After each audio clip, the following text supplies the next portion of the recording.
Okay, so I saw this visualization on LinkedIn recently, and I thought it was a perfect example of all the things I've been posting about a lot lately around the need for data literacy, especially in this particular time. We're going to see lots and lots of visualizations, and one of the things we need to understand is that description is not analysis.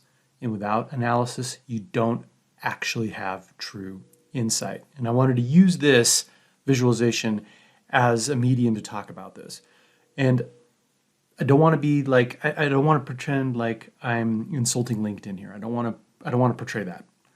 Because what I'm going to show here today, what I'm going to talk about today is extremely common. I've been in the BI game, the data game for a very long time. I've seen so many visualizations like this.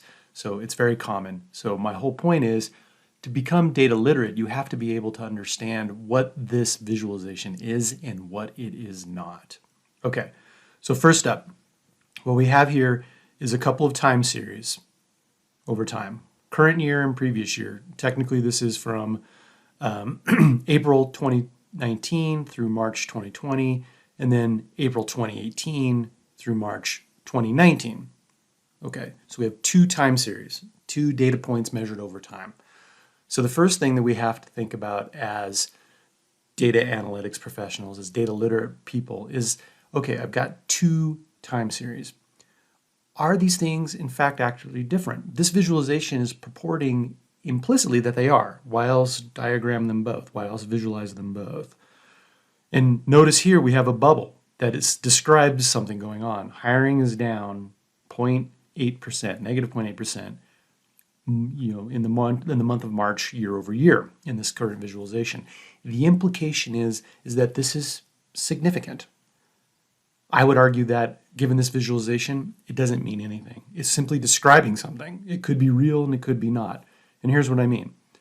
We can compare the variation of the previous year, the gray line here, to the variation of the current year, this blue line, and then say, are they in fact actually different in a statistically significant way? And if the answer is they're not, if they're not statistically significantly different, then this bubble is specious. It doesn't mean anything. You're just describing what happened. There is no insight here. So first and foremost, you have to realize as a data literate person, as someone who's analyzing data, that your default position should always be skepticism. Skepticism.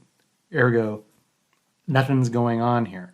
There is no difference between the gray line, the previous year, and the blue line, the current year. There is nothing different. You need to prove to me that they're actually different first before I can derive any insight from it.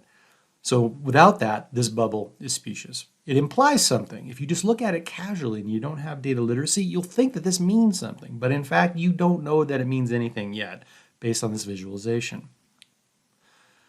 Next up, hiring is down negative 2.8% in March 2020 from last month, right? That's this blue dot was Feb, and this blue dot here is March, and it's down 2.8%.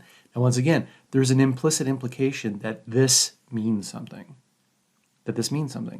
And actually, it doesn't. Once again, it doesn't necessarily mean anything based on this visualization, because notice that there is variation month to month, month to month. So this is down. We're describing something here. This bubble is describing something. Yeah, we're down between Feb and March 2020.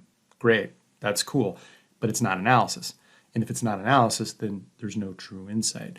The question then becomes is this decline uncharacteristic for the time series?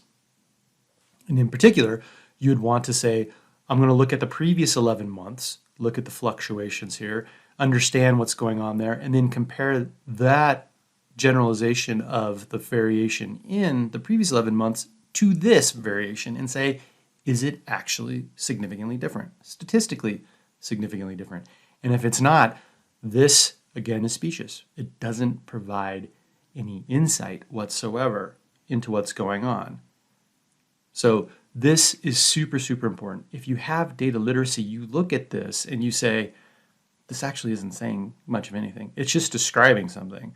Now, the implication is that there's something bad going on in Denver based on seasonally adjusted hiring on LinkedIn. In actuality, this visualization tells you nothing about that. It just describes what happened. It doesn't tell you if it's actually bad or not. It just says this is what happened. But the implication for those that are data illiterate is that this is significant. Why else create the visualization? Why else make these bubbles? Okay, if you're interested in understanding all of these things that I just described, if you're understanding and getting the base data literacy where you can look at these graphs and charts like this, and by the way, these days you're going to see tons of these, and actually understand what's going on, check out Caitlin Johnson's new course, online course. It teaches you how to analyze data like this in Excel rigorously to do all the things that I just talked about, answer all the questions that I just talked about. It will open your eyes to a broad, broad world of things. If you're not interested in taking the online course, as I've mentioned many, many times on LinkedIn, Making Sense of Data by Dr. Donald J. Wheeler, buy the book, read it. It'll teach you everything you need to know. So there you have it. Data literacy is more important than ever. Stay healthy and happy data sleuthing.